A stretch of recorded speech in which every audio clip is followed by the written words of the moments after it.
Coach Dyess, welcome to Live at 9. Thank you, Blake. Welcome to Coach's Corner on Live at 9. You know, you reached out to me and you said, wow, it's so cool that you guys are doing these Coach's Corners on the morning every week and getting different coaches of different sports. And thank you for coming on Live at 9. You know, we got to bring some state champions onto the show. You know, we had one last week and now we got one another this week. So tell me, what's it been like? You know, you've kind of stepped away for like a second, but I know you're back in as an assistant coach right now. So tell everyone what you're doing now. I'm an assistant coach at Yazoo County. I'll be coaching quarterbacks and wide receivers this year and teaching driver's ed. So really excited to take a little bit of a step back and be an assistant coach and play that role in young people's lives. I got to ask you, though, when you're a head coach for so long, you've won at the highest level, and then you're an assistant coach, is it kind of different? I mean, how does it feel? Because obviously you were an assistant before, but you haven't been for a while. It's very different. I'm so used to running the day-to-day operations of the program for over 20 years, and stepping back, being an assistant, there's days where I'm like, ooh, this is nice. I don't have to check roll. I don't have to worry about somebody not being here. And then there's days where it's like, I think I'd do it this way if I were in that chair. So it's been a two-way street for me. You know what? That's so funny because sometimes I'm here and I'm like, ooh, I want to say something, but I'm not going to do it. I'm not going to do it. Right. Because it's not your role. And if you start saying something, you won't be coaching there. Exactly. And the great thing is I'm working for a great man in Coach Dobbs. Very down to earth. He's just an awesome guy. So that makes the job so much easier. All right. Before we came on this set, we were talking about your son. And I swear it was last year I was watching him play quarterback, and now you're telling me he's a student coach at Southern Miss? Tell me how your son's doing. He's a student coach at Southern Miss, doing great. Loves what he's doing. Loves being. We went out and watched him work at camp a couple of weeks ago, and just watching him be around the kids and student athletes and stuff is really amazing. And just to watch his maturity and stuff, he's got a lot of characteristics of both his mom and myself, and so that's really neat to watch that play out as he moves into adulthood. You won't tell Coach Dobbs what to do.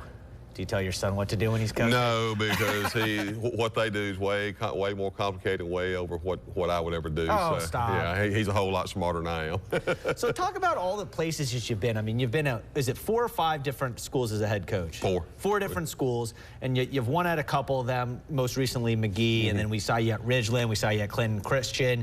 You know, just talk about all your stops and all these places you've got to see that have kind of led you here now to the Metro. Yeah, Lumberton gave me my first chance. Was there for 6 years and won back-to-back state championships, and walked in there, had a lot of great talent. Didn't really know what I was doing. Related well to the kids, but now the coaching aspect of it, I literally had to learn on the fly a lot of stuff.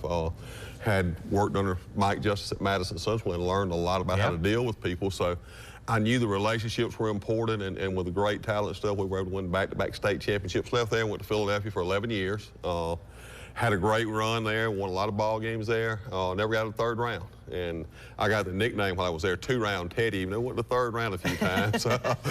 We kept getting eliminated from the 2nd round, never get over the hump. And then in 2018, got the opportunity to go to McGee and inherited a great group there with Chandler and Zay and Preston Grimm and that group of guys. And just the town bought in, the kids bought in, and 2020 got a special state championship, and my son was a junior on that team, so that really made it even more special for our family to be able to win it with him. And then 2021 got to go to Ridgeland, got to spend 2 years there, and got to coach Braxton Boone and Aiden Williams, and got to work under Keith Fennell and Crystal Chase, just 2 great administrators. And then went to Clinton Christian last year, and boy, some great kids there.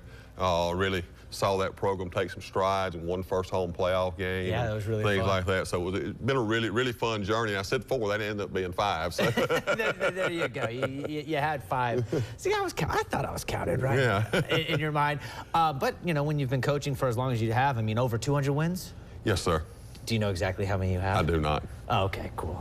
See, that would have been funny if you knew exactly. But I know it's over 200. So tell me, what would you say to your younger self? I mean, you talk about you didn't know what you were doing at Lumberton until you figured out some things, and I bet you even that was different than when you were at McGee or Ridgeland High School. What would you tell your younger self? The biggest thing is build relationships. The relationships with the kids, most important thing. And I don't care if you're an administrator, if you're an English teacher, if you're a band director, whatever the case may be, building relationships. I've learned so many things from my students through the years. And I've had so many conversations with my kids, especially kids on my leadership council, and I say, Coach, I like doing this. Coach, I don't like doing this. And we make changes in our program. It may be how we do pregame meal. It may be what time we arrive at the game. We played Mendenhall in 2019, and they'd killed us the year before. We pulled up and they were playing the national anthem. Somebody took a bus and moved a car out of the way to get us in so that we could play the game, but we made it in and we won 54-0. So, and that was one of the things the kids like, Coach, let's warm up at our field. We want to be at our field for warm up. So just listening to kids and learning from kids. You can't be afraid. So many coaches are, well, I'm the coach, you're going to do what I say. You can't be that way. You got to listen to those kids because those kids are so much more into the world and so much more intellectually sound than we are because of what they're exposed to. So we have to listen to our kids and just learning from them and listening to them and using them.